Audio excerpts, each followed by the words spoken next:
po sa inyong lahat. Narito na ang lagay na ating panahon ngayong midweek, araw ng Miyerkules, September 27, 2023.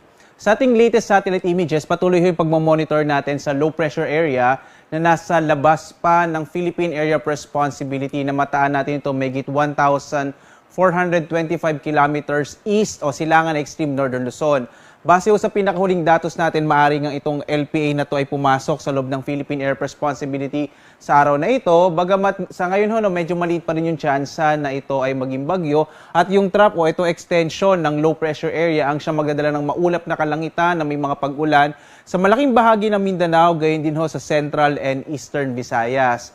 Bagamat hindi na ganun kalakas, nakakapekto pa rin yung southwest monsoon o habagat, partikular na sa may bahagi ng Palawan at ng Occidental Mindoro. Kaya asahan din sa mga kababayan natin sa bahagi ng Palawan at Occidental Mindoro ang maulap na kalangitan na may mga pag-ulan. Samantala, sa Kamaynilaan at sa nalabing bahagi ng Luzon at kasama rin yung Western Visayas, inaasahan naman natin ang posibilidad naman ng generally fair weather pero posible pa rin yung mga pag-ulan, mga isolated rain showers and thunderstorms kadalasan sa hapon hanggang sa gabi.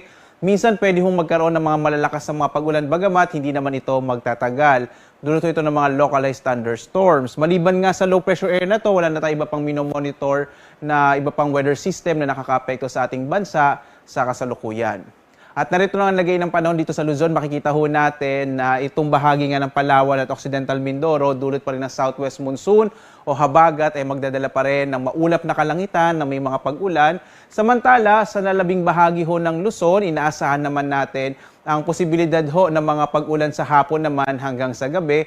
Minsan tumatagal ito na 1 hanggang 2 oras. Sa mga thunderstorm advisory na inilalabas ng Pag-asa, dito natin malalaman kung anong mga specific na lugar ang magkakaroon ng mga pag-ulan ngayong araw na ito at gaano katagal.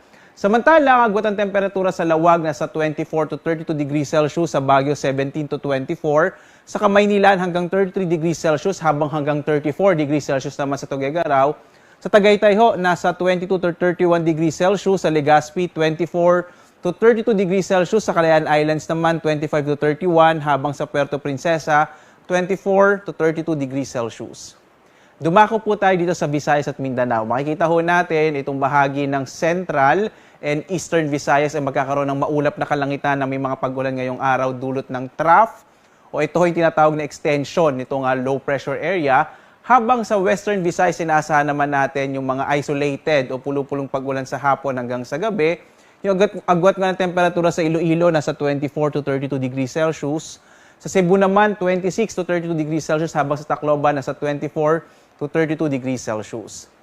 Malaking bahagi naman ng Mindanao ang inaasahan natin na magkakaroon ng maulap na kalangitan na may mga kalat-kalat na pag-ulan na may kasamang pagkilat-pagkulog, dulot din ng trough o yung extension ng low pressure area. At ang agwat ng temperatura sa Zamboanga ay mula 25 to 32 degrees Celsius. Sa Cagayan de Oro, 25 to 32 degrees Celsius habang sa Davao ay mula 25 to 32 degrees Celsius.